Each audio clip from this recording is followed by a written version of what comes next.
Millionaire was weeping at the grave of his little daughter until a poor girl appeared. "Sir, will you buy my flowers so I can buy bread?" The rich man was shocked to see the girl's appearance. She was identical to his recently deceased daughter, so he said, "You look like my daughter." What she reveals next is unbelievable. If this story interested you, subscribe to our channel, don't forget to like this video and tell us which city you're watching us from. We'll keep going. The grey Manhattan sky seemed to mirror the weight crushing William Hartwell's heart. Standing before the freshly sealed tomb of his 7-year-old daughter Olivia, he was nothing more than a shattered father. The financial empire he had built, the billions accumulated, the properties spanning continents, the investments, the Forbes magazine covers, all felt as meaningless as the dry leaves scattered by the autumn wind across Trinity Church Cemetery. For years, Will had lived by the unwavering belief that money could solve anything. But here, facing the cold marble bearing his daughter's name, he discovered in the cruelest way possible that some pain couldn't be numbed by even the greatest fortune. Behind the image of the exemplary Wall Street titan was a man who, despite his success, had in his daughter his only emotional anchor. She was his breath of fresh air amid the corporate jungle. Her laughter, hugs, and gazes reminded him daily that true success resided in moments money couldn't buy. But now all that remained was silence, emptiness, and a small cloth doll, worn by time and the love of the child who carried it everywhere. Memories crushed him one after another. A light drizzle began to fall, but Will didn't move. His expensive Italian suit absorbed the moisture, yet he couldn't feel it. He couldn't feel anything beyond the void threatening to swallow him whole. It was in that moment, when the pain seemed unbearable, that a small, fragile voice, almost a whisper, cut through the cold, late afternoon air. "Mister, would you buy my flowers so I can get some bread?" When he turned, his eyes fell upon a thin girl in tattered clothes, holding a small bouquet of simple flowers, her hair carelessly tied back, her dirty bare feet. But what truly paralyzed him was her face. It was impossible. She didn't just resemble Olivia. She was her perfect copy. For several seconds, he believed he was having a grief-induced hallucination. But this child was real. And her gaze, a disconcerting mixture of hope and fear, pierced through him like a blade. She was exactly 7 years old, the same age Olivia had been before she left this world. The impact was so devastating that he lost all sense of time, space, and even logic. How was such resemblance possible? Could coincidence play such a cruel trick? Or was something much bigger hidden, something he never imagined? "What's your name?" Will asked, his voice barely audible. "Emma," she replied, her small fingers tightening around the stems of her wilting flowers. Emma. Even her voice carried echoes of Olivia. The same soft timbre, the same slight hesitation before speaking to strangers. Driven by a mix of disbelief and intuition, he accepted the bouquet, paid for the flowers with a $100 bill, and asked where she lived. The answer came in a timid but determined tone. He decided to accompany her, crossing streets and neighborhoods that until then had been invisible to his eyes. His driver, Jenkins, watched with concern as Will instructed him to wait. The CEO of Hartwell Financial Group never walked through the Lower East Side, especially not following a street child. But today wasn't ordinary. Nothing would ever be ordinary again. Each step took him further from his world of luxury and closer to a reality he never imagined facing. Their destination was a dilapidated wooden house with walls that seemed about to collapse in a neighborhood forgotten by the prosperity that defined Manhattan's skyline. "My mom is sick," Emma explained as they approached the building. "She coughs a lot, that's why I sell flowers." Will nodded, unable to formulate a proper response. His mind was racing, connecting impossible dots, rejecting and then accepting the unthinkable conclusion that kept forming in his thoughts. Upon entering, he encountered a fragile woman coughing incessantly, lying on a mattress on the floor. Poverty was almost palpable. But what most disconcerted him was the strange familiarity in the woman's gaze. There was something about her, a trait, a detail, an uncomfortable and dormant memory. When she raised her eyes and realized who stood before her, the shock was mutual. With a weak but firm voice, she opened a wound that had never healed, a hidden story buried in the past that was about to explode. "William," she whispered, recognition and fear flashing across her fever-flushed face. "After all these years..." "Sarah?" he managed, the name feeling foreign on his tongue after nearly a decade. "Sarah Collins?" She nodded weakly, then turned to Emma. "Sweetheart, could you please get some water for our guest?" The girl nodded and disappeared into what passed for a kitchen, leaving the former lovers alone with a mountain of unspoken truths between them. "You look successful," Sarah said, a sad smile playing on her lips, "just like I always knew you would." "And you..." Will couldn't finish the sentence. The contrast between his life and hers was too stark, too painful to articulate. "I've been better," she admitted, another coughing fit racking her thin frame. When she recovered, she looked at him with intensity. "It wasn't coincidence that brought you here, was it?" Will shook his head. "She looks exactly like Olivia, exactly like..." "Your daughter," Sarah finished for him. Then, after a painful pause, "Our daughter." The words hung in the air like a physical presence. Will felt his knees weaken, and he sank onto the only chair in the room, a rickety wooden thing that creaked under his weight. "What are you saying?" he demanded, though deep down he already knew. Sarah's eyes filled with tears. "I never told you, Will. When we broke up, when you left for Harvard and I stayed behind, I was pregnant. With twins." The room seemed to spin around him. Twins. The word echoed in his head, impossible yet explaining everything. "I was young, scared, and so angry at you," Sarah continued, her voice barely above a whisper. "When they were born, I made a decision I've regretted every day since." Will's hands were shaking now. "You gave me Olivia. And kept Emma," she confirmed. "I told the hospital there was a father who would take one baby, but not both. I was 19, alone, terrified.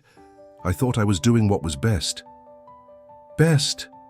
Will's voice rose slightly. "You separated twins at birth. You kept them from knowing each other. You kept me from knowing I had another daughter. And you gave one of them everything while the other had nothing," Sarah shot back, though there was more sorrow than anger in her tone. "We both made mistakes, William." Emma returned with a chipped glass of water, her eyes darting between the adults, sensing the tension but not understanding its source. "Is everything okay?" she asked, her small voice cutting through the heaviness in the room. Will looked at her, really looked at her, and saw Olivia in every feature. But he also saw differences, a wariness in her eyes that Olivia never had, a certain toughness around the edges, hands already calloused from work no child should have to do. "Emma," Sarah called softly. "This man, he knew me a long time ago, before you were born." The girl nodded, studying Will with cautious curiosity. "Is that why he looks sad when he sees me?" Will felt his heart constrict. Even at 7, she was perceptive enough to read emotions most adults would miss. "Partly," he admitted, not knowing what else to say. A heavy silence fell over the room, broken only by Sarah's labored breathing. The magnitude of what he'd discovered threatened to overwhelm Will entirely. Not only had he just lost Olivia, but he'd also found out he had another daughter, one who had been living in poverty just miles from his Central Park penthouse. The stark injustice of it all, one twin growing up with every privilege while the other struggled for basic necessities, hit him like a physical blow. And now, with Olivia gone, the contrast was even more grotesque. "She doesn't know, does she?" Will asked quietly, indicating Emma, who had moved to the window, watching. Raindrops raced down the cracked glass. Sarah shook her head. "I've never told her about Olivia, or about you. I was going to wait until she was older, but then..." "Then what?" "Then I got sick," Sarah said simply, "and everything changed." The rain intensified outside, drumming against the thin walls of Sarah's apartment. Will sat stunned, trying to process the revelation that had just turned his world upside down for the second time in a week. "How long have you been sick?" he finally asked, his voice barely audible over the rainfall. Sarah's eyes drifted to Emma, who was still by the window, her small silhouette outlined against the grey light. 3 years now. Started as pneumonia. Never quite went away. The doctors at the free clinic say it's developed into something worse. Will ran his hand through his salt and pepper hair, a gesture so familiar to Sarah from their college days. Some habits never changed, even as life transformed around them. "Why didn't you reach out? You must have known I could help." Sarah's laugh was bitter and ended in another coughing fit. "The successful William Hartwell, the man whose face is on finance magazines, the Wall Street legend who turned a small inheritance into billions." She shook her head. "Pride, I suppose, and shame. How do you call the man whose child you've hidden for 7 years and ask for help?" Will couldn't argue with that logic, though every fiber of his being wanted to shout that he would have helped, would have wanted to know, would have done something, anything, different from what had actually transpired. "We need to talk about what happens now," he said firmly, glancing at Emma. "She deserves better than this." "Don't you think I know that?" Sarah's voice broke. "Every day, watching her go without things other children take for granted. It breaks my heart, Will, but we manage. She's strong." "She shouldn't have to be," Will replied, his tone softer now. "Not at 7. A heavy silence fell between them, filled only by the sound of rain and Emma's occasional humming as she traced patterns on the foggy window glass. "Tell me about her," Will finally said. "Everything." And so Sarah did. She told him how Emma had been born 7 minutes after Olivia, how she'd been the louder of the twins with a stronger cry and more active disposition. She described Emma's first steps at 10 months, her fascination with colors and shapes, her stubborn determination when learning to tie her shoes. Each story was a precious glimpse into a life Will should have witnessed, but hadn't known existed. "She loves to draw," Sarah said, her eyes lighting up despite her evident exhaustion. "Found some discarded colored pencils once and created the most beautiful rainbow you've ever seen. Hung it right there." She pointed to a faded drawing pinned to the wall. "Said it was to bring color when the sky is gray." Will's throat tightened. Olivia had loved rainbows too. Had that been genetics or something deeper? Some twin connection that defied their separation? "And school?" he asked. Sarah's expression fell. "She goes when she can. When I'm well enough to get her there, or when Mrs. Rodriguez from downstairs can take her with her son. She's bright, catches up quickly even when she misses days." Will closed his eyes, pain washing over him. Olivia had attended Westfield Academy, Manhattan's most prestigious private school, with its state-of-the-art facilities and individualized curriculum. The disparity was unbearable. "Emma," he called softly. The girl turned from the window, her eyes, Olivia's eyes, regarding him. Carefully. "Would you like something to eat? I could have my driver bring some food." Emma glanced at her mother, seeking permission. "That would be nice," Sarah said. "Thank you." Will stepped into the hallway to call Jenkins, instructing him to bring a variety of foods from the delicatessen near his office. When he returned, Emma had moved to sit beside her mother on the mattress, her small hand resting protectively on Sarah's arm. "Mr. Hartwell has ordered us dinner," Sarah told her daughter. "Wasn't that kind?" Emma nodded, still watching Will, with that unnervingly perceptive gaze. "Why are you helping us?" she asked directly. The question caught Will off guard. He'd expected a child's gratitude, not this piercing inquiry that cut straight to the heart of the matter. He began, then stopped. What could he say? That she was his daughter? That she was the twin sister of the child he'd just lost? That looking at her was both agony and salvation? "Your mother and I knew each other a long time ago," he said finally. "We were friends." "Rich people don't usually have poor friends," Emma observed, with the unfiltered honesty only children possess. Despite everything, Will found himself smiling. Maybe they should. The food arrived faster than expected, Jenkins having broken several speed limits to fulfill his boss's urgent request. The spread was modest by Will's standards, but a feast to Emma, whose eyes widened at the array of sandwiches, salads, and desserts. As they ate, Will observed Emma carefully. Her manners were impeccable despite her circumstances, another parallel with Olivia that sent pain stabbing through his chest. Both girls with the same innate sense of decorum, yet raised in entirely different worlds. Mr. Hartwell runs a big company, Sarah explained to Emma as the girls savored a chocolate eclair. What kind of company? Emma asked, licking chocolate from her fingers. We help people manage their money, Will simplified. Make sure they have enough for what they need. Emma considered this. Like saving for bread and medicine? The innocent question felt like an indictment. While Will's clients worried about yacht purchases and vacation properties, this child, his child, worried about basics like food and medication. Something like that, he managed, his voice rough with emotion.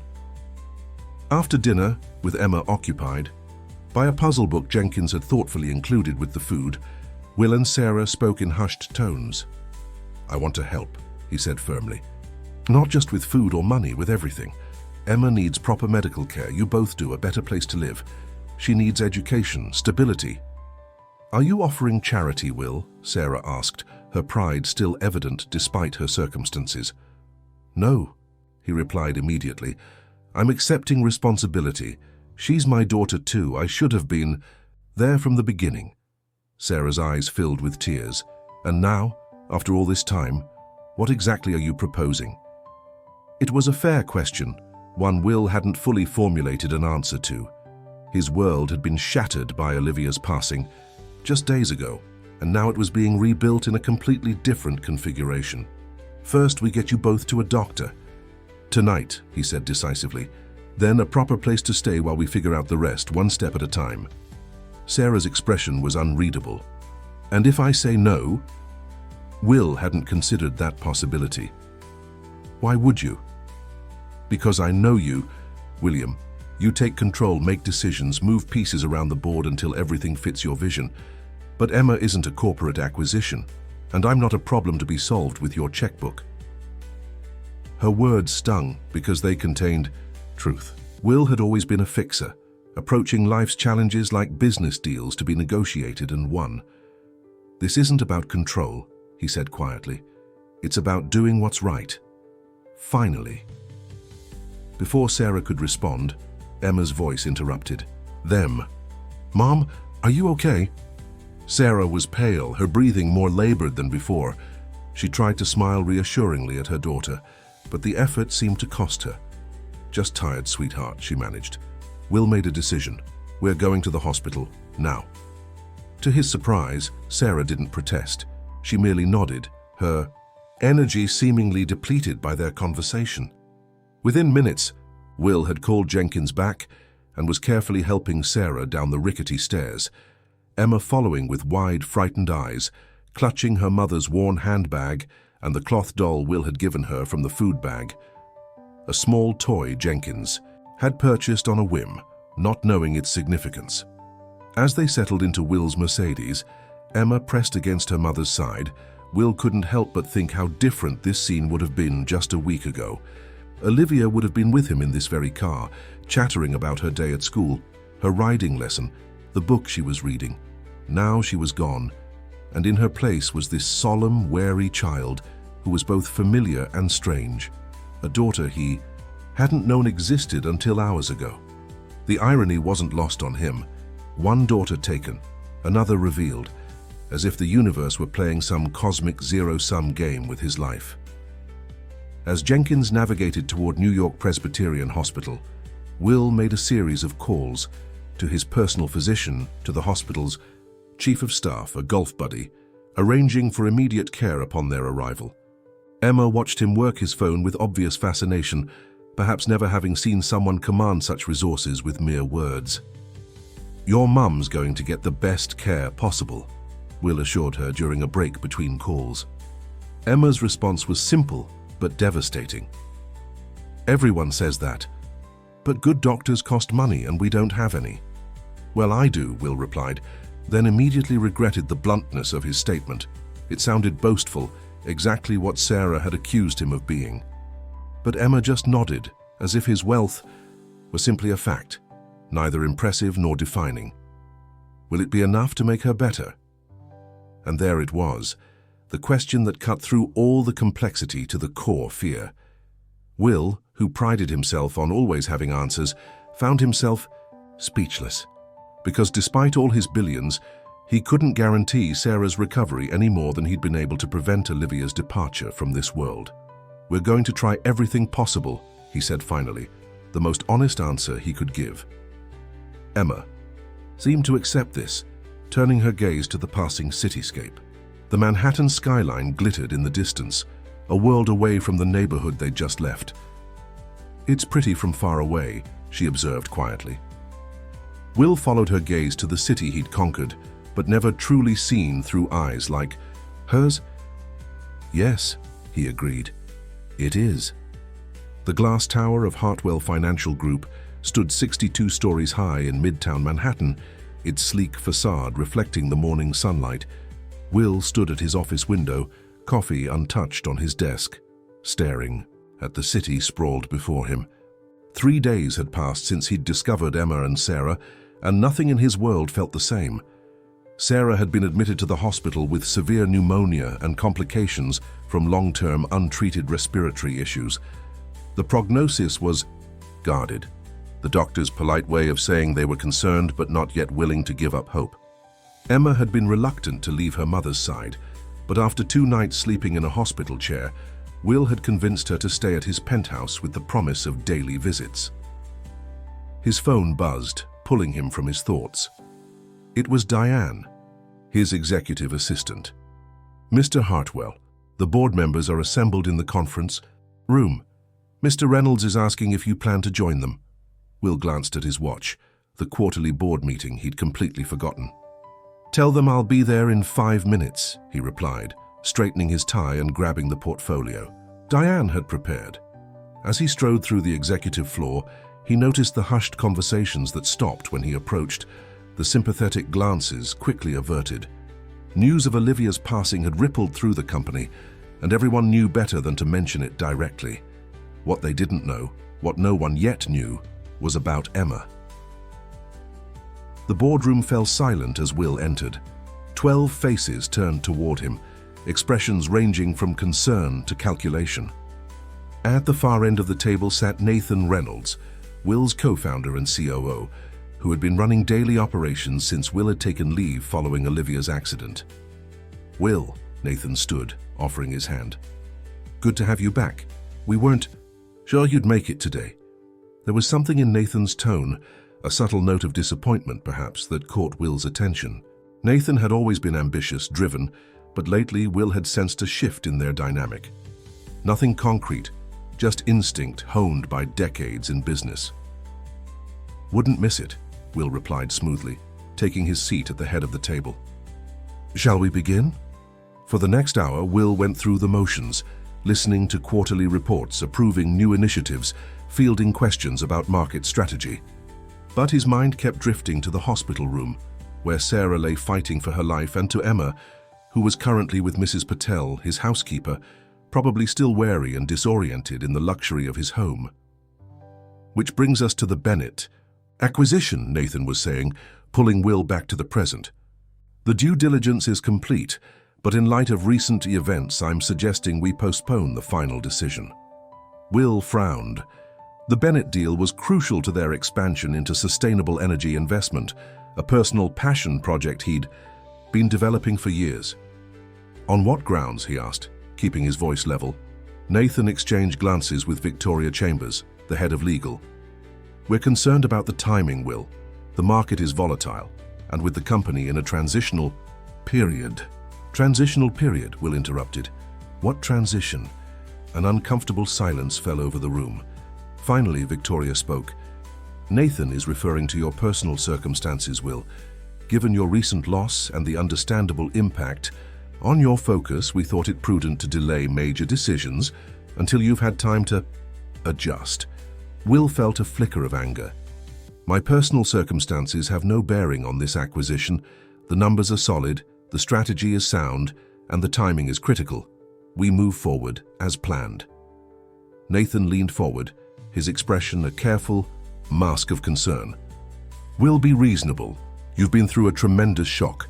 No one expects you to function at full capacity right now. In fact, several board members have expressed concern about your emotional state affecting company decisions. My emotional state? Will repeated, his voice dangerously quiet. We're worried about you, Nathan pressed. Taking on too much too. Soon, the company can manage without you for a while longer. Will surveyed the room, noting who met his gaze and who looked away. This wasn't spontaneous concern. This had been orchestrated, and suddenly, with crystal clarity, he understood. What was happening? Let's be direct, shall we? Will said, placing his hands flat on the table. You're attempting to invoke Article 12 of our partnership agreement, the mental incapacity clause that would allow temporary transfer of decision-making authority. Nathan had the grace to look slightly abashed, but he didn't deny it. It's for your own good, Will, and for the company's stability. Will leaned back in his chair, a cold anger settling in his chest. I see. And the Bennett acquisition? Why the sudden concern when just last month you were championing it? Market conditions have changed, Nathan replied smoothly. Or perhaps your agenda has, Will countered. Bennett Energy holds patents on storage technology that would make our existing investments in fossil fuels less profitable. Investments that, if I recall correctly, your brother-in-law's firm has significant stakes in. A murmur ran around the table. Will had struck a nerve. That's a serious accusation, Nathan said, his composed facade cracking slightly. It's an observation, Will corrected. One I'm surprised our board hasn't made themselves. He stood, buttoning his suit jacket in a deliberate gesture of control. The Bennett acquisition proceeds as planned. As for Article 12, I'd remind everyone that it requires a psychiatric evaluation, which I'm happy to undergo. I'm also happy to have our legal team review all communications between board members regarding this matter. Transparency is, after all, one of our core values. The threat was clear. If they had been plotting behind his back, those communications would now be subject to discovery. That won't be necessary, Victoria interjected quickly. No formal motion has been presented to the board. Yet, Will added, his gaze locked on Nathan. The rest of the meeting proceeded without further incident, but the tension remained palpable. When it concluded, Will returned to his office, closing the door behind him. He sat heavily in his chair, the confrontation having drained what little energy he had. Diane knocked softly before entering with a stack of documents requiring his signature. How did it go? She asked, having worked with Will long enough to speak frankly. Nathan's making his move, Will replied, rubbing his temples, using Olivia's passing as leverage. Diane's expression hardened. She had adored Olivia, often keeping small toys and books in her desk for the child's visits. That's despicable. It's business, Will said, though the words tasted bitter. I need you to do something for me, Diane, discreetly. Anything. I need a complete audit of Nathan's communications for the past 6 months. Email, phone logs, meeting schedules, everything. And I need background on any new connections to fossil fuel interests. Diane nodded, making notes. Consider it done. Anything else? Will hesitated, then decided to trust the woman who had been his right hand for 15 years. Yes, I need you to arrange for a private nurse for a patient at New York Presbyterian. Sarah Collins, and I need recommendations for the best schools that could accommodate a 7-year-old girl mid-semester. Something close to my penthouse. Diane's eyebrows rose slightly, but she asked no questions. I'll have options for you by this evening. Will the child be staying with you permanently? I don't know yet, Will admitted, but I need to be prepared for that possibility. After Diane left, Will stared at the framed photo on his desk.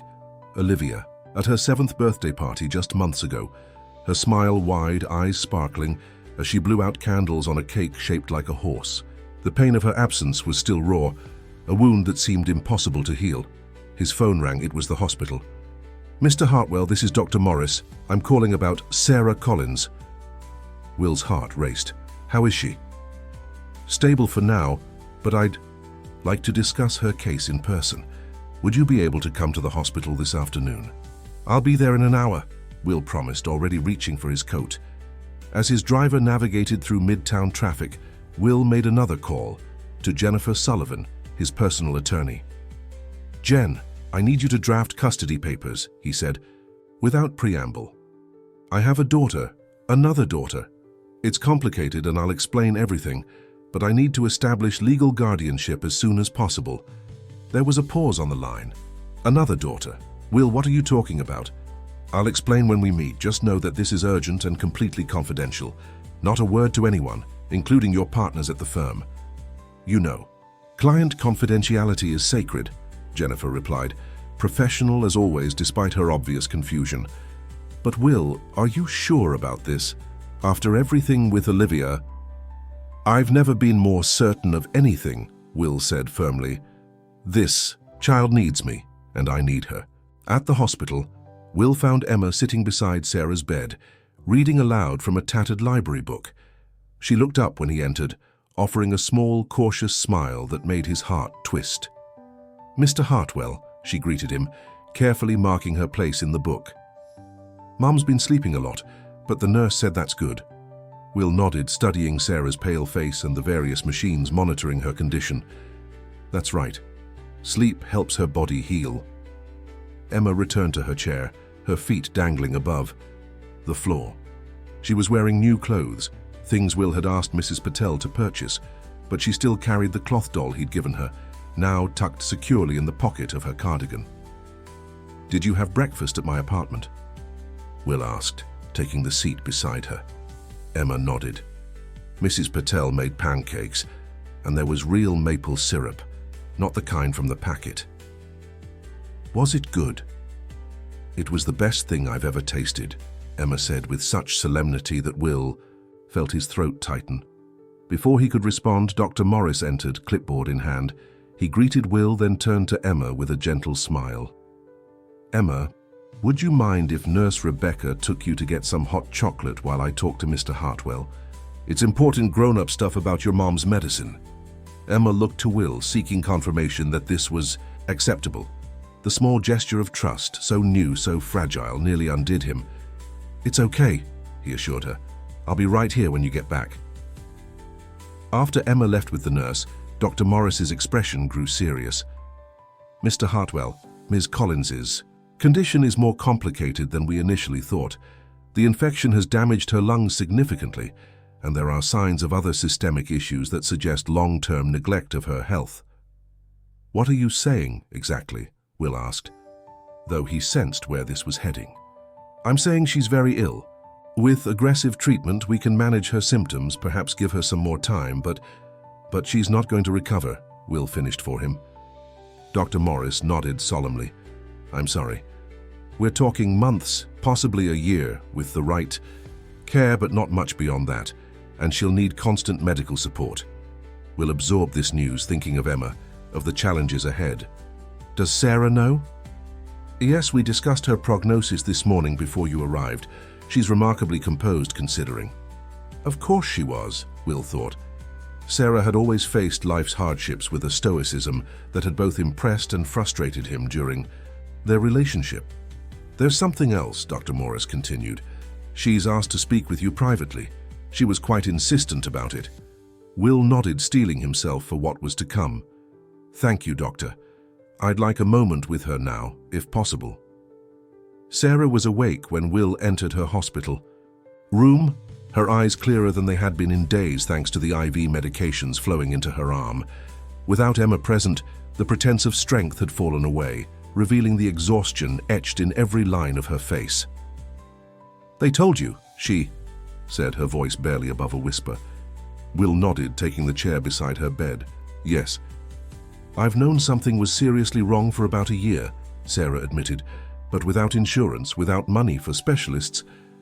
She shrugged slightly, the gesture speaking volumes about the healthcare disparities that had helped shape her fate. "We should have talked about Emma," Will said, unable to keep the edge from his voice. "You should have told me." Sarah turned her head to look at him fully. "Would you have believed me? The ambitious William Hartwell, headed for greatness, suddenly saddled with not one but two unplanned children? You were already pulling away. When we broke up, Will. Already focused on your future, a future that didn't include me. The accusation stung, partly because there was truth in it. He had been pulling away, frightened by the intensity of their relationship, eager to pursue his ambitions unfettered. "That didn't give you the right to keep my daughter from me," he replied, though with less heat than before. "No, it didn't," Sarah conceded, surprising him. "It was wrong." And seeing how different their lives turned out, her voice broke. "One with everything, one with so little. I've had to live with that guilt every day." Will's anger deflated. What purpose did it serve now, this blame game between them? What mattered was moving forward, figuring out how to give Emma the life she deserved. "I want to take care of Emma," he said simply. "I want to be her father, legally, completely." Sarah nodded, as if she'd been expecting this. "I've been thinking about that. I want you to have custody, Will. She needs stability, education, opportunities, all the things I couldn't give her." Despite having come to ask for exactly this, Will found himself strangely resistant now that Sarah was offering it so readily. "She needs her mother." Sarah's eyes filled with tears. "We both know I can't be that for much longer. The doctors were clear. A few months at best, and those will not be good months, Will. I don't want Emma watching me deteriorate day by day. It would destroy her." Will understood the logic, but still he hesitated. "She barely knows me. I'm a stranger to her." "Then change that," Sarah urged. "While I'm still here to help with the transition, she's a remarkable child, Will. Resilient, intelligent, kind, despite everything. She'll adapt." Will thought of Emma's solemn eyes, her careful movements, the way she seemed to take everything in and reveal so little. She was indeed remarkable, and so different from the carefree, bubbling Olivia he had raised. "There's something else we need to discuss," Will said carefully. "Emma doesn't know about Olivia, does she?" Sarah shook her head. "No. I never told her she had a twin or that you were her father. When do we tell her? How?" Will ran his hand through his hair in frustration. "She's already dealing with so much." Sarah was quiet for a moment, considering. "We start with you being her father. That's enough for now. The rest can come later when she's settled, when she trusts you more." Will agreed, though the prospect of withholding the truth about Olivia felt wrong somehow. But Sarah was right. Emma was already facing her mother's illness and a complete upheaval of her life. Learning about the twin sister she never knew, who had now passed away, would be too much to process at once. "I've already contacted my attorney about formal custody arrangements," Will said. "But I want you to know, Sarah, I'll make sure you have the best care possible for as long as you need it. Private nurses, experimental treatments if they exist, anything that might help." Sarah smiled faintly. "Always trying to fix things with money." "Not everything," Will corrected. "But this, your comfort, your care, yes, I can fix that. Let me do this much at least." Before Sarah could respond, there was a light knock at the door. Emma stood there with a hospital volunteer, a paper cup of hot chocolate clutched in her small hands. "Mom, are you awake?" she asked tentatively. "Come in, sweetheart," Sarah called, her voice immediately stronger, the mask of wellness slipping back into place. "Mr. Hartwell and I were just talking." Emma approached the bed, carefully setting her hot chocolate on the side table before climbing onto the edge of the mattress. The easy familiarity between mother and daughter made Will ache with the awareness of all he had missed, all the years of Emma's life that could never be reclaimed. "About what?" Emma asked, glancing between the adults. Sarah reached for her daughter's hand. "About some changes that are coming. Good changes, I think." Emma's expression grew wary. In her experience, Will guessed, changes had rarely been good. "What kind of changes?" Sarah looked to Will, silently asking him to take the lead. He moved his chair closer, choosing his words carefully. "Emma, there's something important I need to tell you. Something about me and about you." Emma's gaze was steady, remarkably composed for a 7-year-old. "Okay. I'm not just an old friend of your mother's," Will began, his heart pounding. I'm your father." For a long moment, Emma said nothing, her expression unreadable. Then, in a small voice, "I have a father." The question nearly broke Will's heart. Of course she would be surprised. She'd grown up believing herself fatherless or perhaps abandoned. "Yes," he confirmed gently. "How you do? I didn't know about you until recently, or I would have been part of your life from the beginning." Emma looked to her mother for confirmation. Sarah nodded, tears spilling onto her cheeks. "It's true, Em. Mr. Hartwell, William, is your dad." "Why didn't you tell me before?" Emma asked, a hint of accusation in her tone. Sarah stroked her daughter's hair. "It's complicated, sweetheart. Sometimes grown-ups make mistakes, big mistakes. I made one by not telling either of you about each other. I was young and scared, and thought I was doing what was best." Emma processed this, her brow furrowed in concentration. Finally, she turned back to Will. "If you're my dad, why don't I live with you? Why didn't you ever come see me?" "Because I didn't know you existed," Will explained honestly. "If I had known, things would have been very different. But now that I do know, I want to be part of your life. I want to take care of you." Emma's eyes narrowed slightly. "Take care of me how?" Will glanced at Sarah, who nodded encouragement. "Your mom and I have been talking. We think it would be good for you to come live with me, in my home. You'd have your own room, go to a good school, have everything you need." "What about Mom?" Emma asked immediately, her hand tightening on Sarah's. This was the hardest part. Will looked to Sarah, letting her take the lead. "I'm going to be here in the hospital for a while, Em," Sarah explained. "The doctors need to give me lots of special medicine, and it's not a good place for you to stay all the time." "But I want to be with you," Emma protested, her composure finally cracking. "I don't want to go." Sarah pulled her daughter close, kissing the top of her head. "I know, baby. I want to be with you too. But I need to focus on getting better, and you need a stable home, regular meals, school, all the things William can provide. It wouldn't be forever," Will added, though the words felt hollow given what he knew about Sarah's prognosis. "And you could visit your mom every day, I promise." Emma looked between them, tears welling in her eyes. "Do I have to decide now?" "No, sweetheart," Sarah assured her. "We're just talking about it today. But I want you to start getting to know William better. Spend some time with him, see his home. Then we can talk more." This seemed to calm Emma somewhat. She nodded, wiping at her eyes with the back of her hand. "Okay," she agreed reluctantly, "but I'm still coming to see you every day." "I wouldn't have it any other way," Sarah promised. The conversation was interrupted by the arrival of a nurse coming to check Sarah's vitals. Will used the opportunity to suggest that he and Emma get some lunch in the hospital cafeteria, giving Sarah time to rest.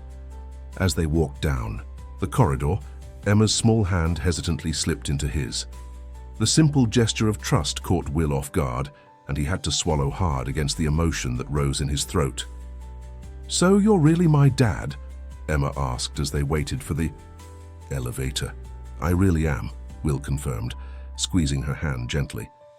Emma considered this. "I always wondered what my dad was like. The other kids at school have dads, some are nice, some aren't." "And what do you think, now that you know?" Will asked, both dreading and needing to hear her answer. Emma looked up at him, her expression serious. "I think you're nice, but I don't really know you yet." "That's fair," Will acknowledged. "I'd like the chance to change that." The elevator arrived, and as they stepped inside, Emma asked the question Will had been dreading. "If you're my dad, does that mean I have brothers or sisters too?" Will's heart constricted painfully. "Let's get some food first," he deflected. "Then we can talk more." The hospital cafeteria was busy with the lunch rush. Doctors in scrubs, visitors, staff all mingling in the large institutional space. Will guided Emma to the food stations, telling her she could choose whatever she wanted. Her eyes widened. At the options, so different from her usual limited choices. As they settled at a table with their trays, Will's phone buzzed. It was a text from Diane. "Your mother called, twice, said it's urgent you contact her." Will sighed.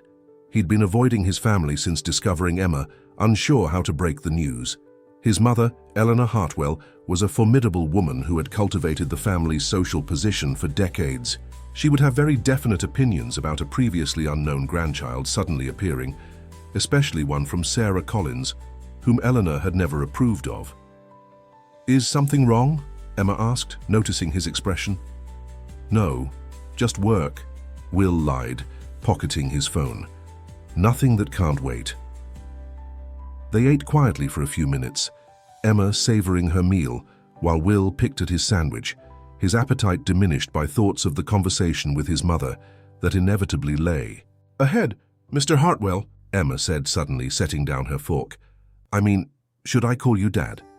The question caught Will completely off guard. "You can call me whatever makes you comfortable, Emma. Will is fine for now if you prefer." She nodded, seemingly relieved. "Will, then, is your house very big?" "Bigger than it needs to be," Will admitted. "It's an apartment, actually. A penthouse. It has a view of Central Park."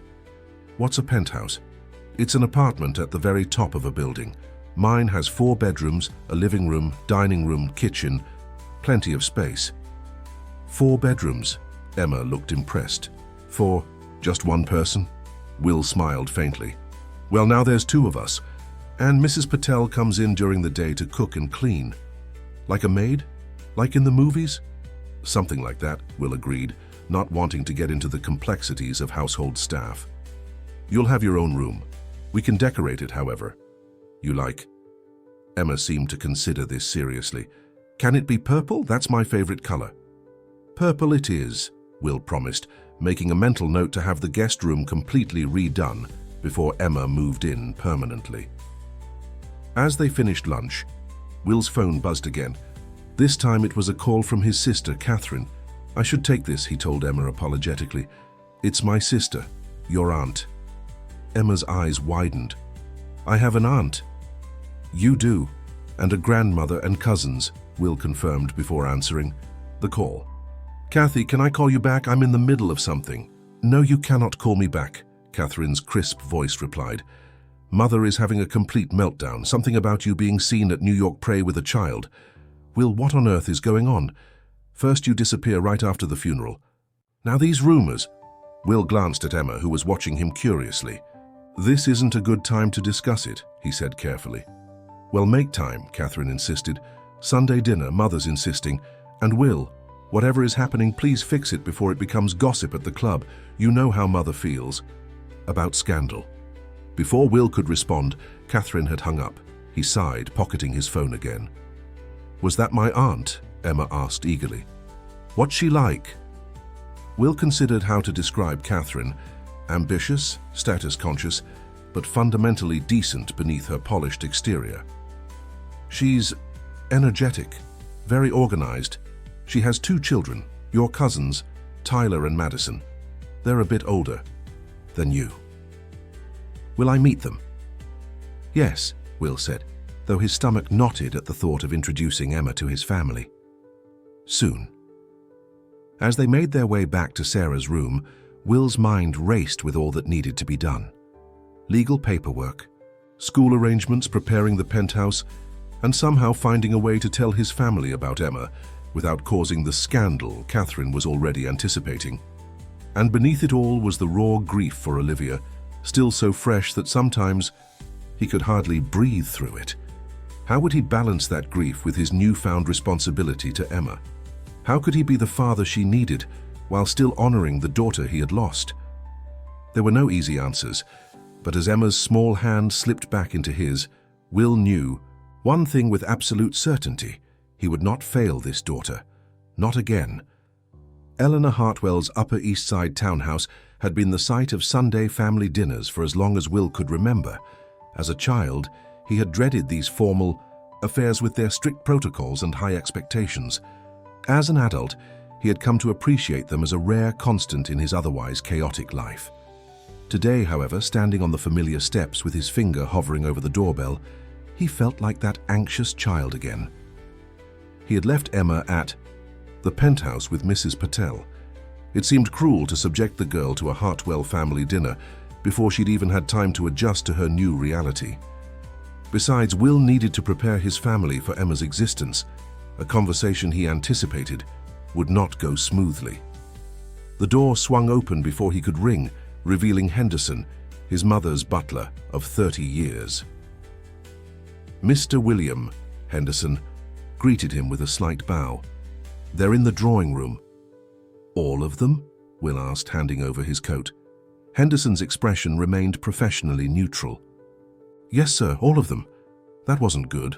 All meant not just his mother and sister Catherine, but also Catherine's husband Richard, their 2 teenagers, and possibly his younger brother James, who usually avoided family gatherings unless specifically commanded to attend. A full audience for what promised to be an uncomfortable revelation. Will straightened his tie and strode toward the drawing room, the familiar scent of beeswax polish and his mother's Chanel No. 5 perfume bringing a wave of memories, some pleasant, many not. "William, finally." Eleanor Hartwell rose from her armchair as he entered, extending her cheek for the obligatory kiss. At 72, she remained elegant and formidable, her silver hair impeccably styled, her posture rigid with decades of deportment lessons. "Mother," Will greeted her, then nodded to the others. "Kathy, Richard, kids." Tyler and Madison, 15, and 17 respectively, barely looked up from their phones, offering mumbled acknowledgements. James, surprisingly present as Henderson had implied, raised his whiskey glass in a mock toast from his position by the window. "Well, don't just stand there," Eleanor directed. "Sit. Henderson will bring you a drink." Will took a seat, declining the offered bourbon. He needed a clear head for this conversation. "So," Catherine began without preamble, "are you going to tell us what's going on? Barbara Whitfield saw you at New York Presbyterian with a child, a girl. She said you looked involved. Leave it to his sister to get straight to the point." And of course it had been Barbara Whitfield, chair of 3 charity boards and Manhattan's most efficient gossip distributor, who had spotted him. "I was hoping to discuss this after dinner," Will said, glancing at his niece and nephew. Eleanor's expression tightened. "Whatever you have to say can be said now to all of us. We're family." Will drew a deep breath. There was no perfect way to say it, so he opted for simple truth. "I have a daughter, another daughter. Her name is Emma. She's 7 years old, and she's going to be living with me permanently." The silence that followed was absolute. Even the teenagers looked up from their phones, suddenly interested. Eleanor recovered first. "I don't understand. Are you saying you've adopted a child? So soon after Olivia?" "No, Mother. Emma is my biological daughter. Her mother is Sarah Collins." Another beat of silence, then the explosion he'd been expecting. "Sarah Collins?" Eleanor's voice rose sharply. "That girl from college? The scholarship, student you dated before you came to your senses?" Will winced at the characterization. "Yes, that's Sarah Collins. And she's just now telling you about this child. After 7 years," Catherine interjected, her legal mind already calculating implications. "That's awfully convenient timing, Will. Right after after what happened to Olivia." "It's not like that," Will said firmly. "Sarah didn't reach out to me. I found Emma by chance. It's complicated, I'll say," James muttered, pouring himself another drink. "Little brother's been busy." Eleanor silenced him with a look before turning back to Will. "Explain. Now." Will did, giving them a simplified version of how he'd encountered Emma and discovered she was his daughter. He left out the part about the twins. That revelation felt too private, too painful to share even with family. "She's been living in poverty her whole life," Will concluded. "While I had no idea she existed. Sarah is very ill, terminal in fact. I'm going to raise Emma, it's not negotiable." Eleanor pressed her fingers to her temples, a rare display of distress. "William, have you thought this through? The scandal, the questions, the disruption to your life. You're still grieving Olivia. How can you possibly take on the responsibility of raising another child right now, especially one from such different circumstances?" "I'm her father," Will said simply. "That's all the reason I need." "Have you done a DNA test?" Richard asked, speaking for the first time. As a corporate attorney, he always focused on the practical. "You should. before you make any legal commitments. I don't need a test, Will replied coldly. One look at her would remove any doubt. Still, Catherine pressed, Richard has a point. You should protect yourself legally. This woman could be after your money. Will felt his temper rising. Sarah is dying, Kathy. She doesn't care about my money. She cares about her daughter having a home when she's gone.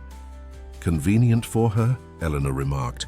She gets to claim your child, access your resources, and isn't even around to deal with the consequences. That's enough, Will said sharply, standing. I didn't come here to debate this. I came to inform you that Emma exists, that she's my daughter, and that she'll be part of this family from now on. I expect all of you to welcome her accordingly.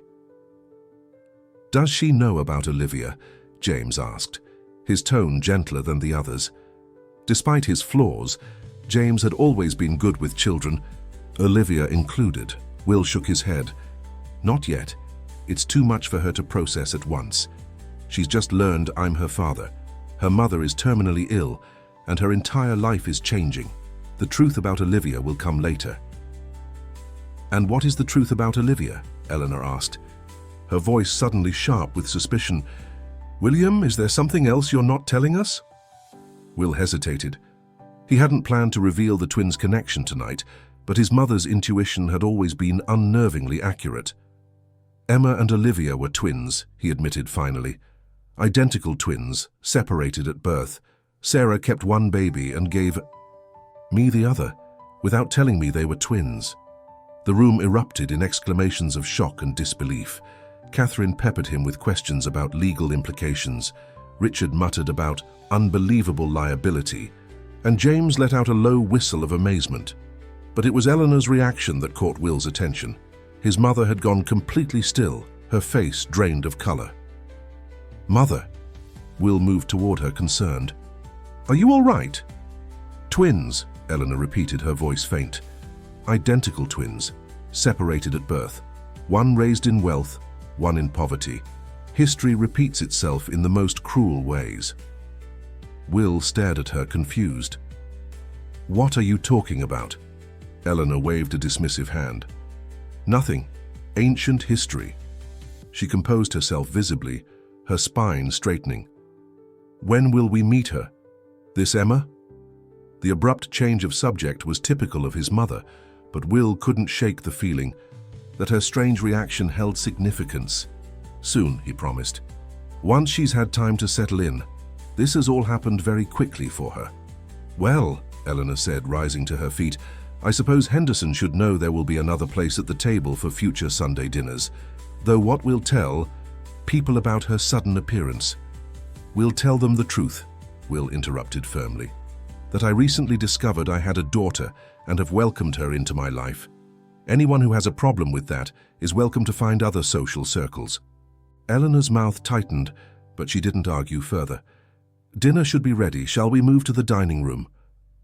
The meal that followed was tense, conversation stilted, and circling carefully around the bombshell Will had dropped. Only James made any real effort, asking genuine questions about Emma, her interests, her personality, how she was adjusting. She likes art, Will told him, grateful for the show of support. Drawing especially, and she's incredibly resilient.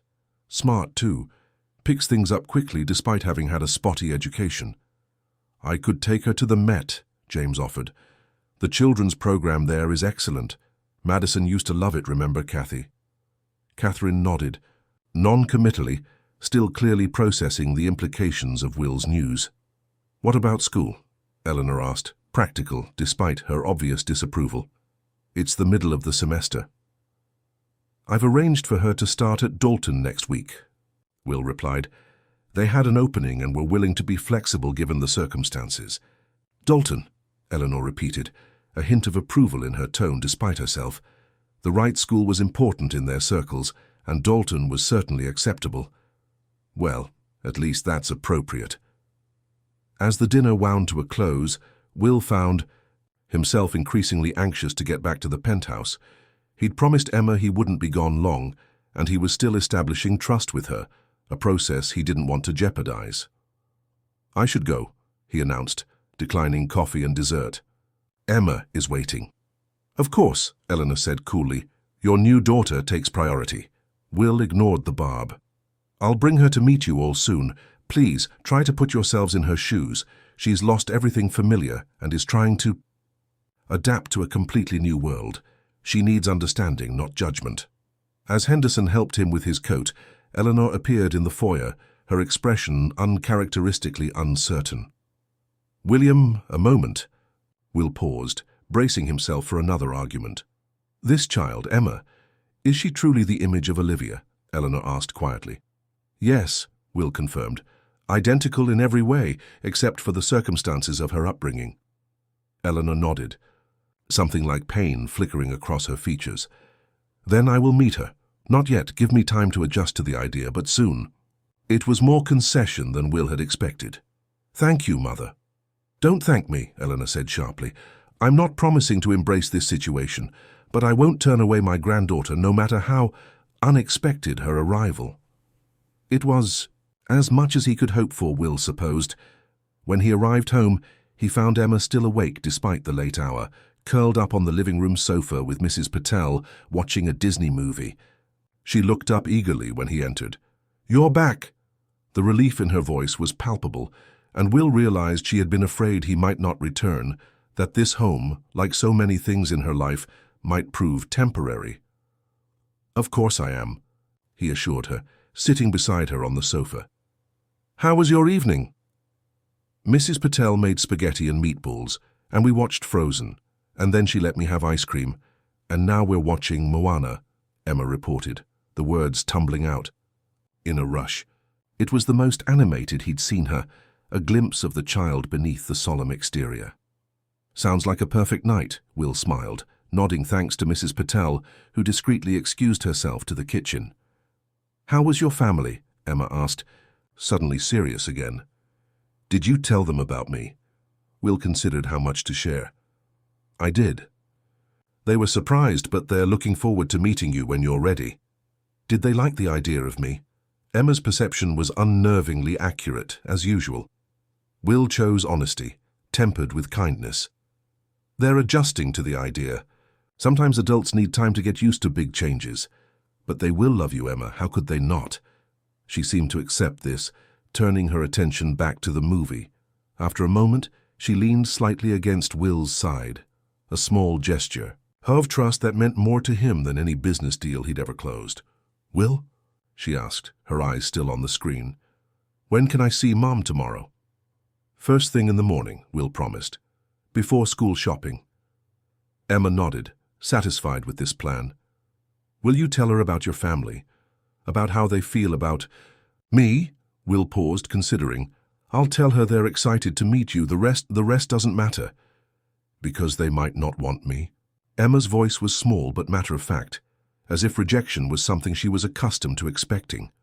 No, Will said firmly, turning to face her, because what they think or feel is their problem, not yours. Never yours. You belong here. Emma. With me, that's all that matters. Emma studied his face, searching for truth in his words. Whatever she saw seemed to satisfy her, because she nodded once, decisive, then leaned back against him with slightly more weight than before. They watched the rest of the movie in companionable silence, and by the time it ended, Emma had fallen asleep against Will's side. Carefully he lifted her. She weighed so little, another painful reminder of the disparity between her life and Olivia's, and carried her to her bedroom. The guest room had been hastily converted for her arrival, with new purple bedding as promised, and a few stuffed animals Mrs. Patel had purchased. It was still painfully generic compared to the lovingly decorated room that had been Olivia's, but that would change with time. As Will tucked her in, Emma stirred slightly. Stay? She murmured, half asleep. I'll stay, Will promised, settling into the armchair beside her bed. He watched her sleep, this child who was both familiar and strange, who had his blood but none of his history. Tomorrow would bring more challenges. Sarah's declining health, his family's resistance, the corporate threat still looming. But for now, in this quiet room, Will found a strange sort of peace. He was just drifting off when his phone vibrated with a text. It was from James. She's amazing, isn't she? Another chance, don't mess it up. And don't let Mother run interference, you know how she gets. I'm in your corner, brother. Will smiled faintly in the darkness. Maybe, just maybe, his family would surprise him after all. 2 weeks had passed since Emma had moved into Will's penthouse, and the delicate rhythm they were establishing was tested daily by new challenges. Sarah's condition had stabilized temporarily with aggressive treatment, but Dr. Morris made it clear this was merely a plateau before the inevitable decline.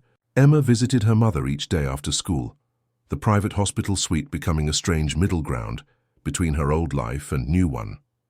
Will had thrown himself into fatherhood with the same focus he applied to business acquisitions, researching the best approaches for children who had experienced trauma, consulting with child psychologists, even reading parenting books late into the night. But all the expert advice in the world couldn't prepare him for the reality of caring for a grieving, confused 7-year-old who still woke up crying for her mother most nights. Mr. Hartwell, Miss Peterson, Emma's new teacher at Dalton, had requested a meeting after Emma's first week. I wanted to discuss Emma's adjustment. Will sat in the ridiculously small chair across from her desk, feeling as out of place in the cheerful classroom as Emma clearly did among her privileged classmates. Is there a problem? He asked, immediately concerned. Ms. Peterson smiled reassuringly. Not a problem exactly. Emma is incredibly bright. Her assessment tests show she's actually ahead in reading and mathematics, despite her inconsistent prior education. But socially, she's struggling. In what way?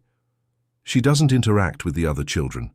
During group activities, she participates minimally. At recess, she sits alone reading. When other students approach her, she's polite, but distant. Will nodded, unsurprised. She's dealing with a lot of change, and the differences between her and the other students are significant. Mrs. Peterson's expression was sympathetic. I understand her background is complicated, but children are more resilient and accepting than we give them credit for. The issue might not be what you think.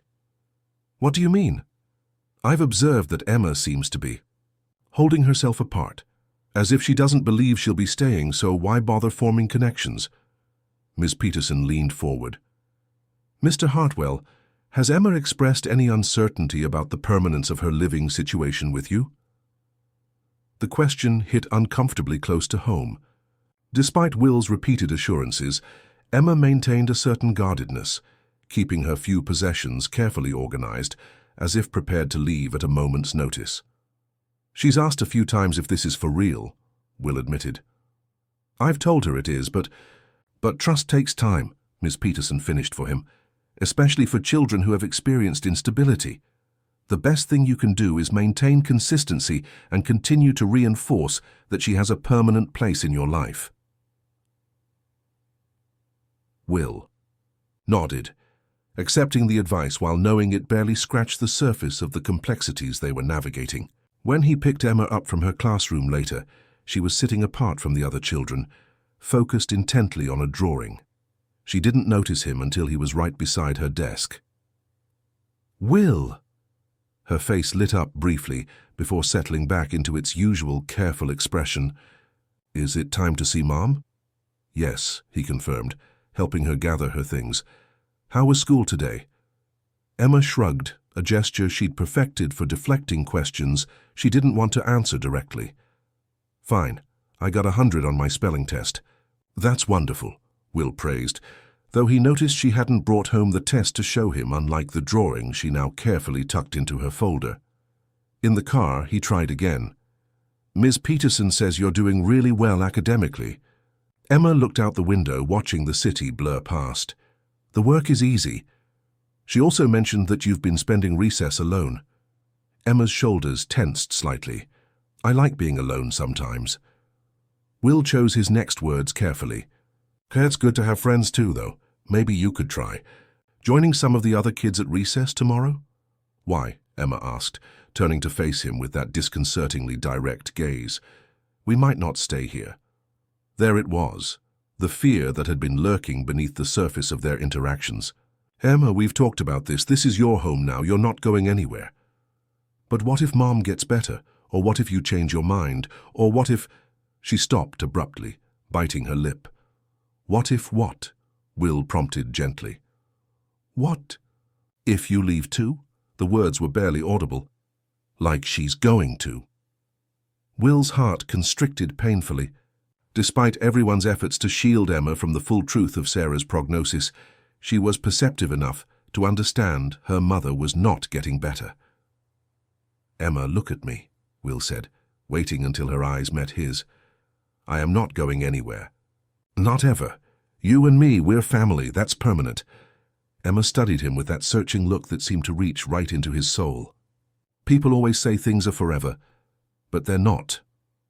Will had no answer for that hard-earned wisdom. Instead, he reached for her hand, relieved when she didn't pull away. At the hospital, they found Sarah having a rare good day. She was sitting, up in bed, her hair brushed and a bit of color in her cheeks. Emma rushed to her side, all reserve vanishing in her mother's presence. Mom, look, I brought you something.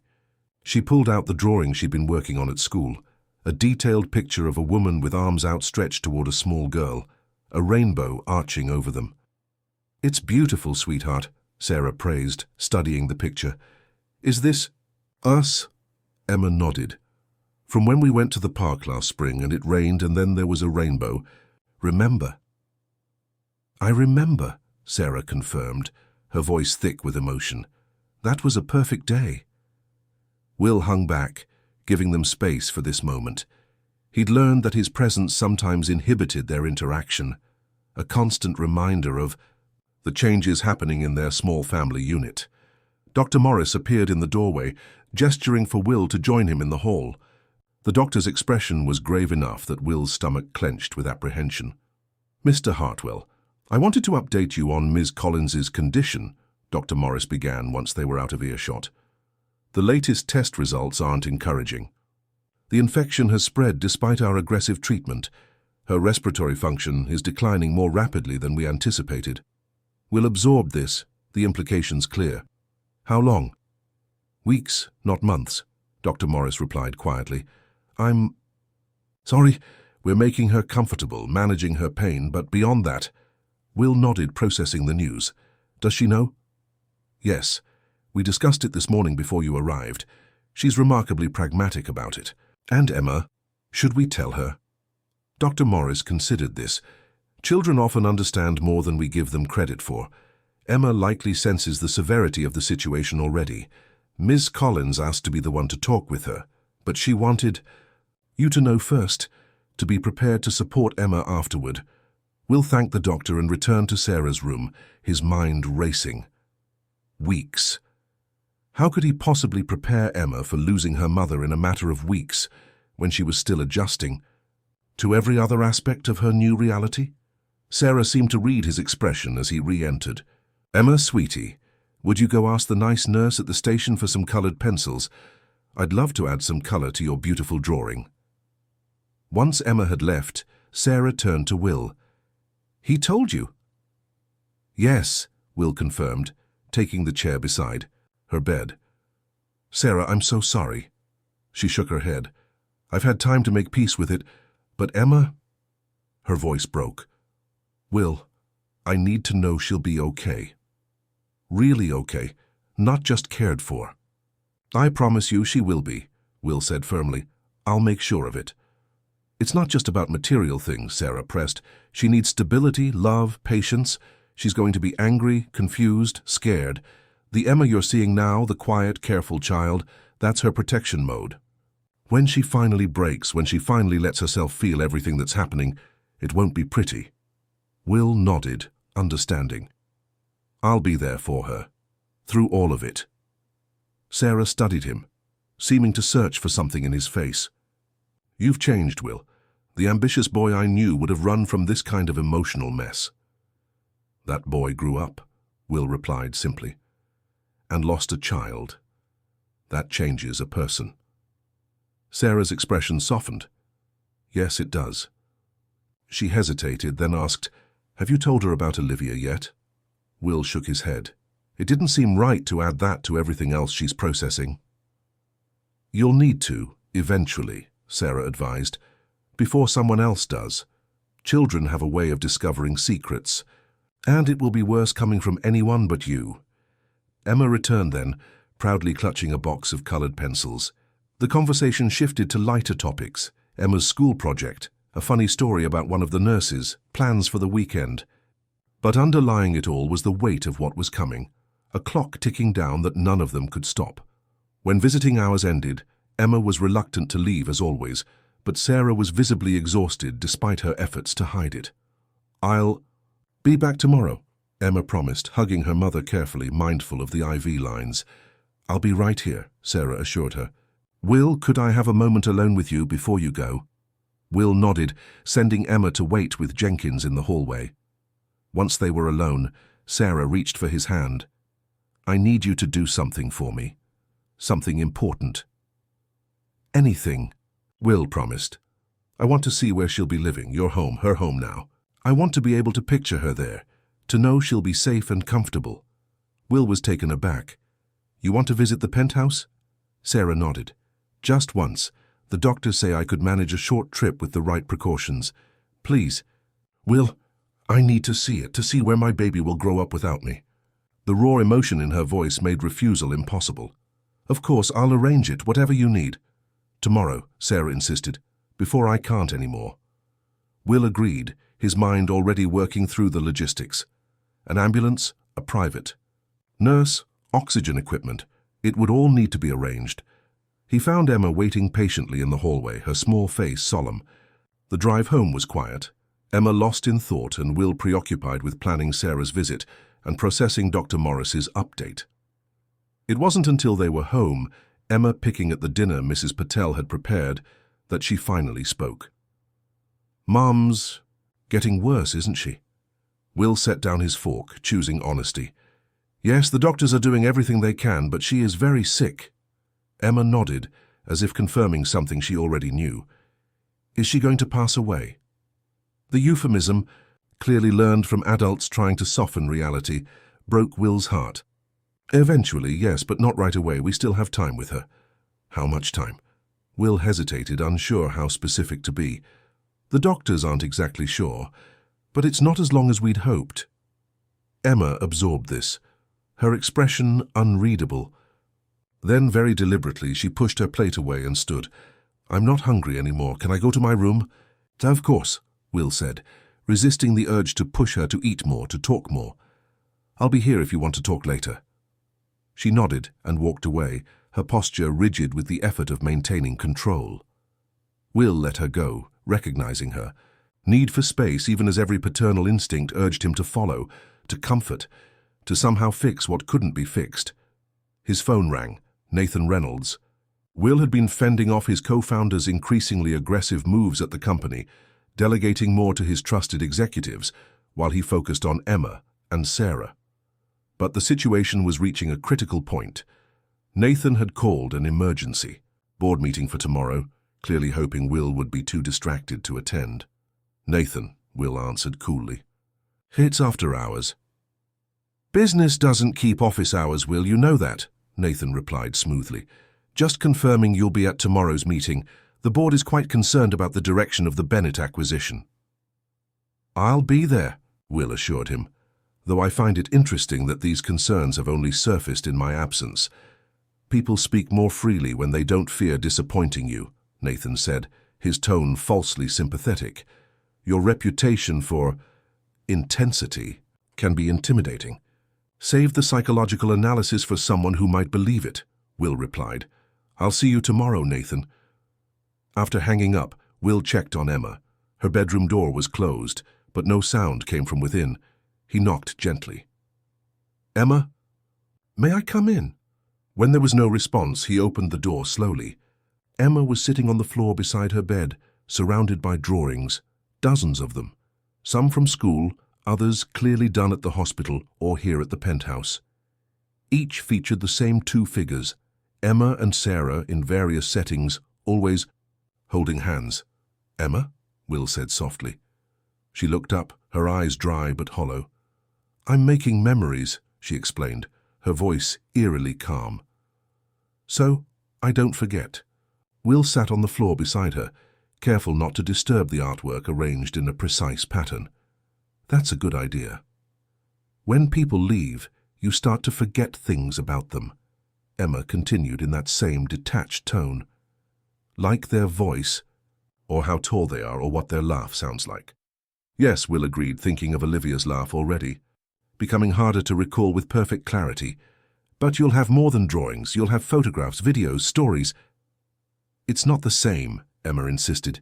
It's never the same as having them really there. Will couldn't argue with that truth.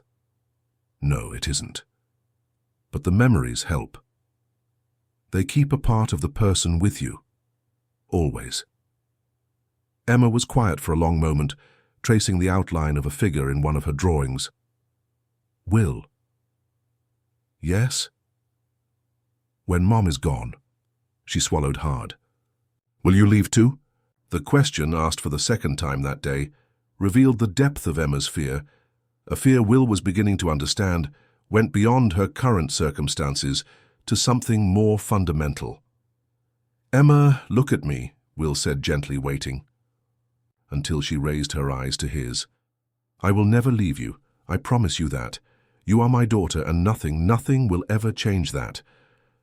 Emma studied him with that penetrating gaze that seemed to search for the truth behind his words.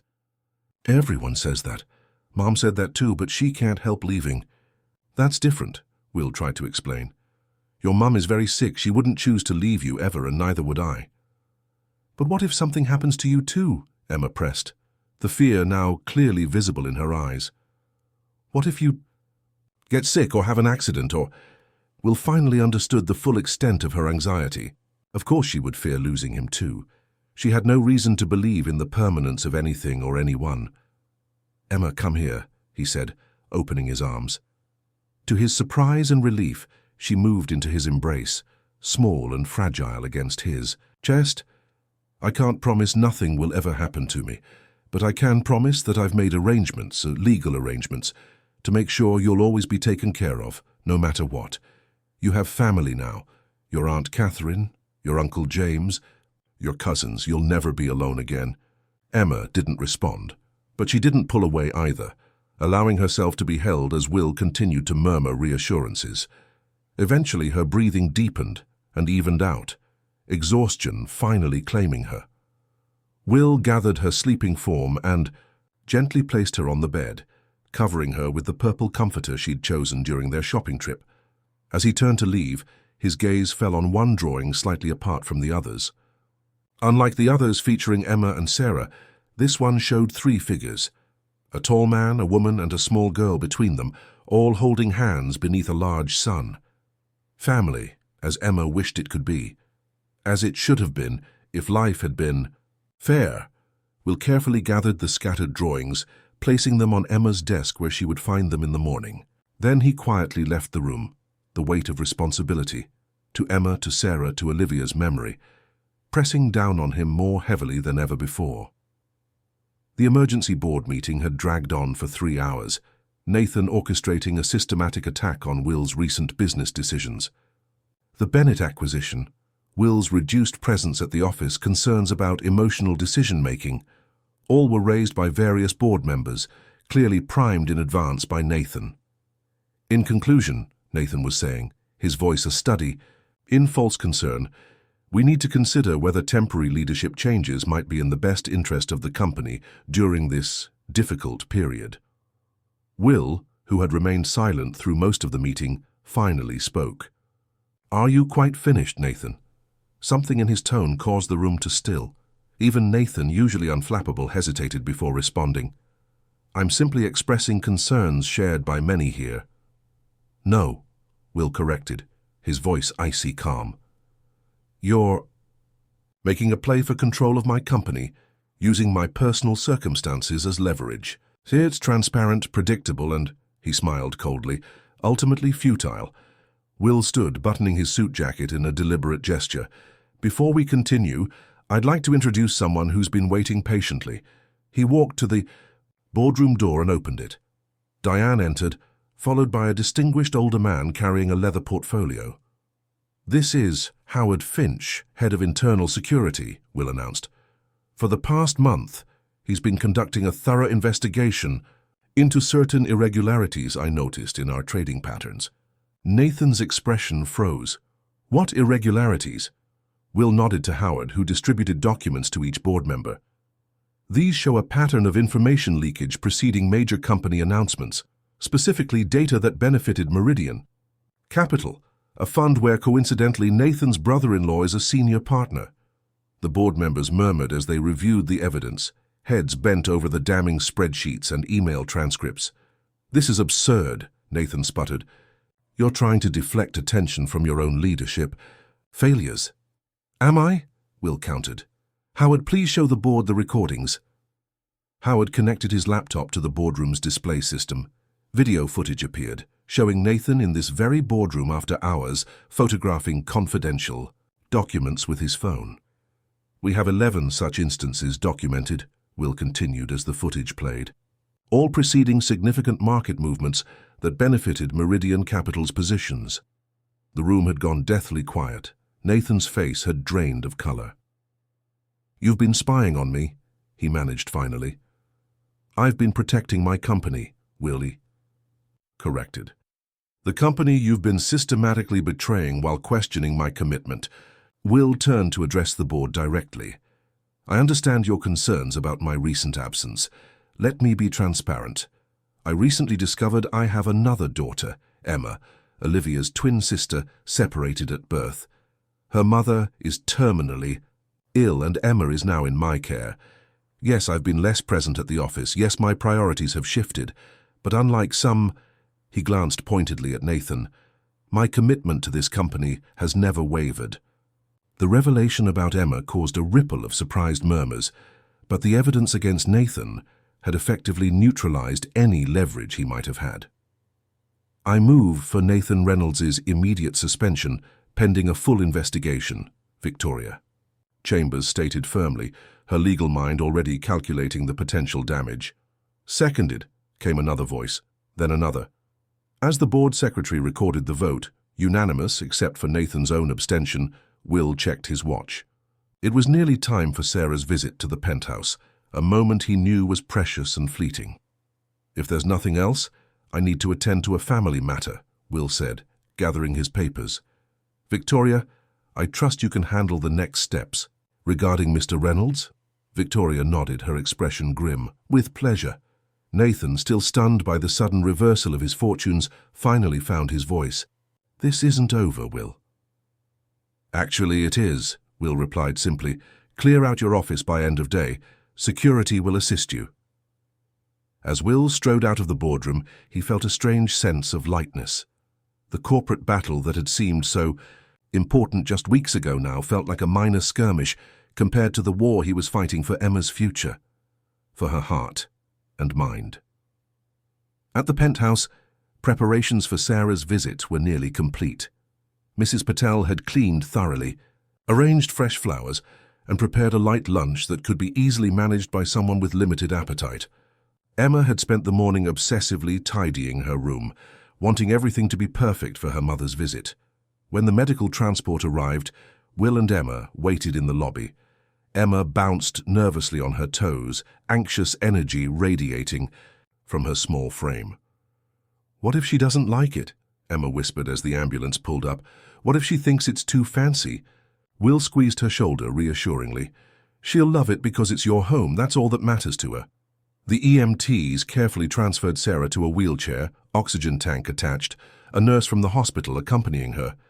Despite her obvious weakness, Sarah's eyes were bright with determination as she smiled at Emma. "There's my girl," she said, opening her arms for a hug. Emma approached carefully, mindful of the tubes and equipment. "Hi, Mom. I'm so glad you came." "I wouldn't miss it for the world," Sarah assured her, though the effort of the journey was already visible in the pallor of her skin. The private elevator whisked them to the penthouse floor, Emma chattering nervously about all the things she wanted to show her mother. Will hung back, giving them space while staying close enough to intervene if Sarah needed medical assistance.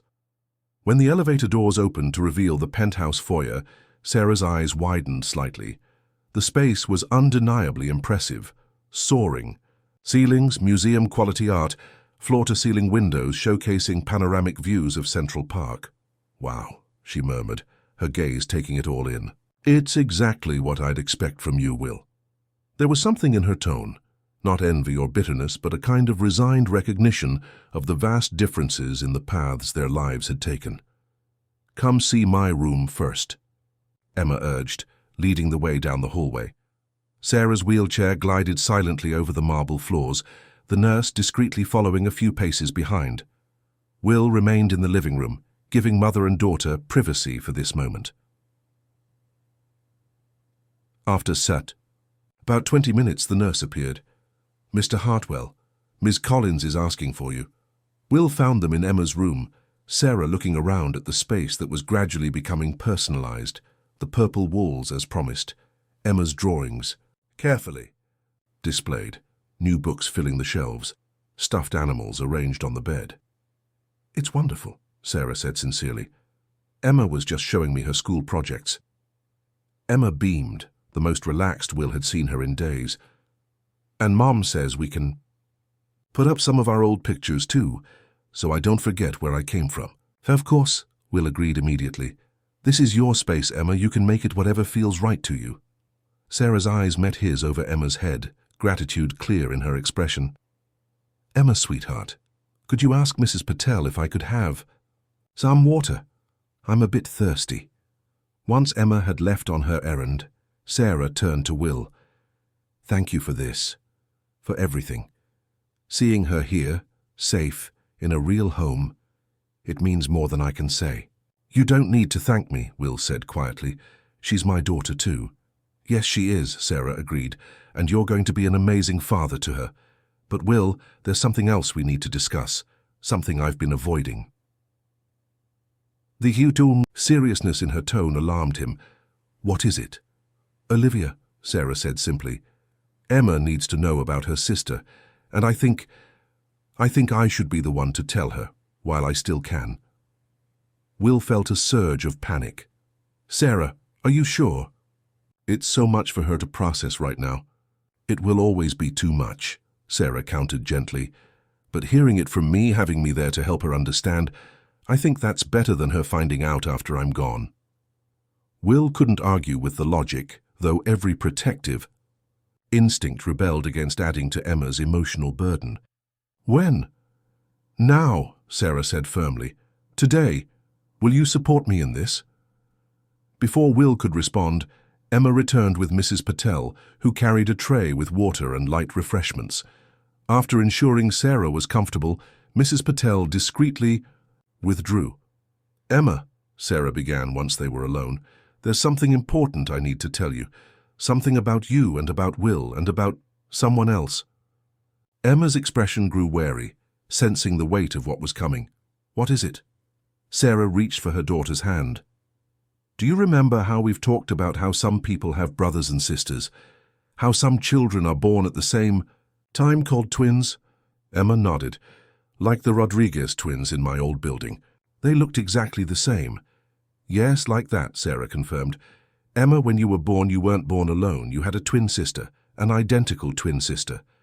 Emma's eyes widened. "I have a sister? Where is she? Why isn't she here?" The innocent questions cut through Will like a knife. Sarah glanced at him, pain clear in her expression. "Your sister's name was Olivia," Sarah continued gently. "When you were both born, I made a decision, a wrong decision. I gave Olivia to your father to raise, and I kept you with me." Emma looked between them, confusion clear on her face. "But why? Why would you split us up?" "Because I was young. And scared and hurt," Sarah admitted. "And I thought it was the best thing at the time. I was wrong, Emma, so wrong. And I'm telling you now because you deserve to know the truth." Emma turned to Will, her expression a mixture of confusion and dawning realization. "So you had my sister all this time? Where is she now? Why haven't I met her?" The question Will had been dreading hung in the air between them. He moved closer, kneeling beside Emma's chair. "Olivia was an amazing girl, Emma. Smart and funny, and kind, just like you. But a few weeks ago there was an accident and Olivia, she passed away." Emma went very still, absorbing this new information. My sister died? Before I even got to meet her? The raw pain in her voice was almost unbearable. Sarah pulled Emma into her arms as best she could from the wheelchair. I'm so sorry, sweetheart. So very sorry that you never got to know each other. That was my fault, and I will regret it for the rest of my life. Emma didn't cry, didn't rage. She simply sat in her mother's embrace, processing. After a long moment, she looked up at Will. Is that why you looked so sad when you first saw me? Because I look like her? Will nodded, unable to speak past the lump in his throat. Do you have pictures of her? Emma asked suddenly. I want to see what she looked like. What I look like. Yes, Will managed. Many pictures. Can I see them? Now? Will hesitated, looking to Sarah for guidance. She nodded slightly, and Will retrieved his tablet from the living room. When he returned, he pulled up a photo album titled simply Olivia. The first image showed Olivia on her 7th birthday, beaming at the camera, missing front tooth on full display. Emma gasped, her hand reaching out to touch the screen. She looks exactly like me, she whispered in awe. Exactly like me. Yes, Will confirmed. You're identical twins. You have the same DNA. Emma swiped through the photos slowly, drinking in each image of the sister she would never meet. There was Olivia at the beach, building a sandcastle.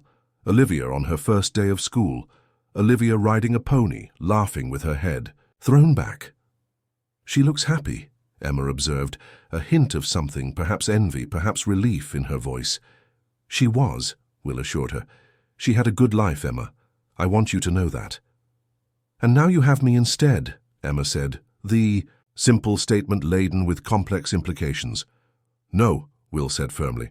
Not instead. Not as a replacement. You are Emma, your own person. Yes, you remind me of Olivia sometimes, but I love you for who you are. Emma considered this, her expression thoughtful beyond her years. But if she hadn't passed away, would you have ever found me? The question struck at the heart of the painful truth, that chance, fate, or whatever one might call it, had orchestrated this meeting only through tragedy. I don't know, Will admitted honestly, but I'd like to believe we would have found each other eventually, that somehow you and Olivia would have crossed paths, recognized something in each other. Like in The Parent Trap? Emma asked, referencing the movie they had watched together. Just days ago, Will smiled despite the heaviness of the moment. Something like that. Sarah, who had been watching this exchange with tears streaming down her face, spoke up. Emma, I need you to know something important. Losing Olivia was a terrible tragedy, but finding you, Will, that's not a tragedy. That's her gift for both of you. Emma nodded slowly, looking again at the tablet with Olivia's smiling face. I wish I could have known her. So do I, Will said softly. But through you, part of her lives on, and through these pictures and stories you can get to know who she was. The nurse appeared in the doorway, concern evident in her expression. Miss Collins, we should think about heading back soon. Your vitals are showing fatigue. Sarah nodded, reluctantly. Just a few more minutes. When the nurse withdrew, Sarah turned to Emma. How are you feeling, sweetheart? I know this is a lot to take in. Emma was quiet for a moment, considering. I'm sad about Olivia, and mad that I never got to meet her, but also, she looked at Will, also kind of glad that it brought me to my dad. The simple statement, the first time Emma had referred to Will as dad, hit him with unexpected force. He blinked rapidly against sudden tears. I'm glad too, he managed, voice rough with emotion. Sarah watched them, a bittersweet smile on her lips. This is what I needed to see, she said softly. My two survivors finding your way to each other. The journey back to the hospital was quieter, all three of them emotionally drained by the revelations of the day. Emma held her mother's hand, throughout the trip as if trying to memorize the feel of it.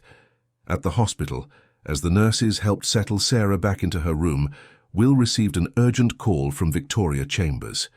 Stepping into the hallway, he answered. Will, Nathan's threatening to go public with allegations about your mental state, and the suspicious circumstances of Emma's appearance, Victoria reported. He's desperate and lashing out.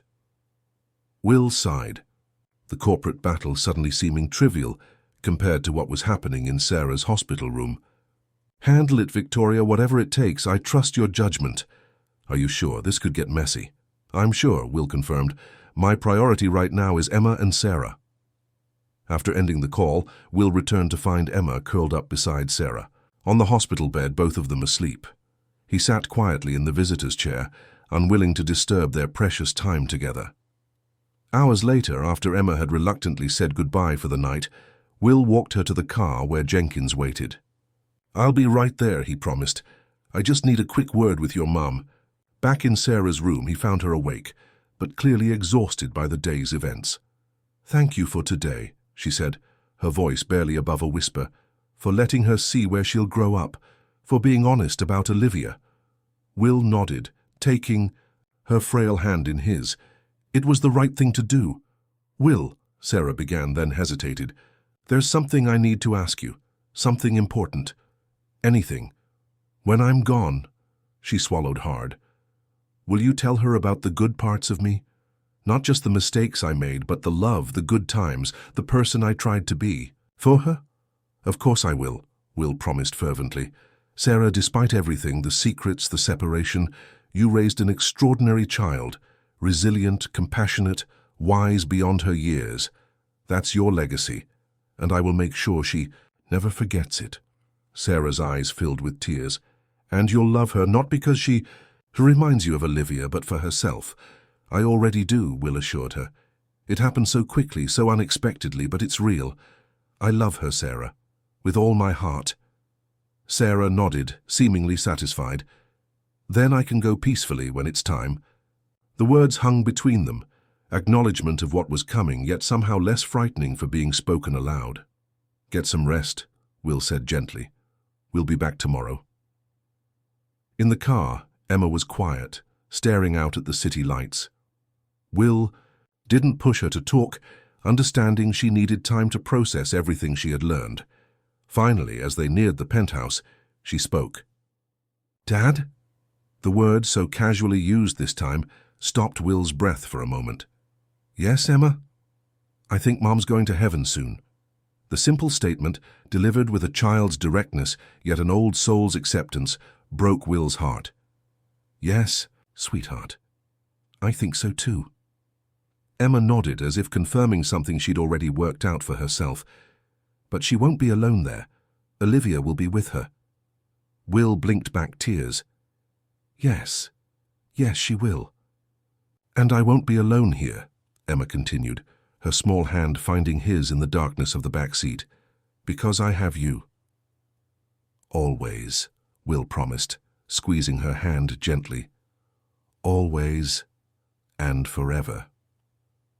As the car pulled up to their building, Emma looked up at the towering structure, then back at Will. We're going to be okay, aren't we? Even when it's really hard.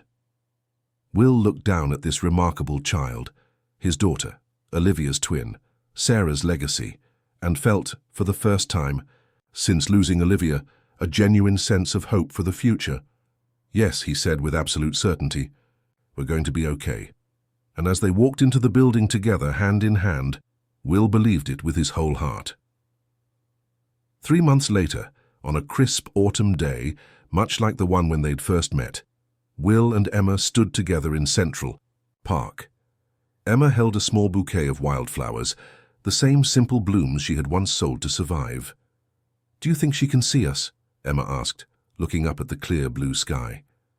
I believe she can, Will replied, his arm around her shoulders. Sarah had passed peacefully 2 months earlier, with Emma and Will at her bedside. The week since had been difficult but healing, as they found their rhythm as father and daughter.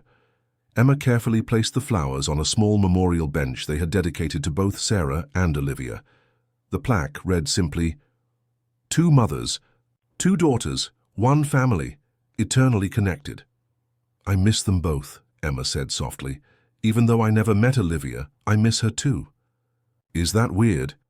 Not at all, Will assured her. She was your twin. That connection exists beyond time or space or even death. Emma nodded thoughtfully.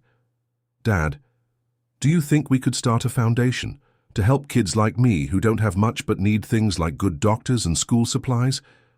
Will smiled, pride warming his chest.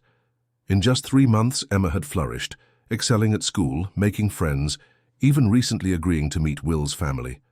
A surprisingly successful dinner, with James becoming an immediate favorite, and even Eleanor warming to her newfound granddaughter. I think that's a wonderful idea, Will said. What would you want to call it? Emma considered this seriously. The Olivia and Sarah Foundation, so their names are always together, helping people. Perfect, Will agreed, marveling at her wisdom and compassion. As they walked home through the park, Emma skipping occasionally to catch falling leaves, Will reflected on the journey that had brought them here. The devastating loss of Olivia, the miraculous discovery of Emma, the painful revelations and healing truths, all of it woven together into a tapestry of grief and joy, endings and beginnings. Race you to the hot dog stand, Emma called suddenly, taking off with a burst of childish exuberance that reminded Will that despite her old soul, she was still very much a 7-year-old girl. You're on, he laughed, jogging after her, his heart lighter than he'd thought possible just months ago. Life would never be perfect. There would always be an Olivia-shaped hole in his heart, always the knowledge of years lost with Emma. But here now, running through the autumn leaves with his daughter's laughter echoing around him, Will knew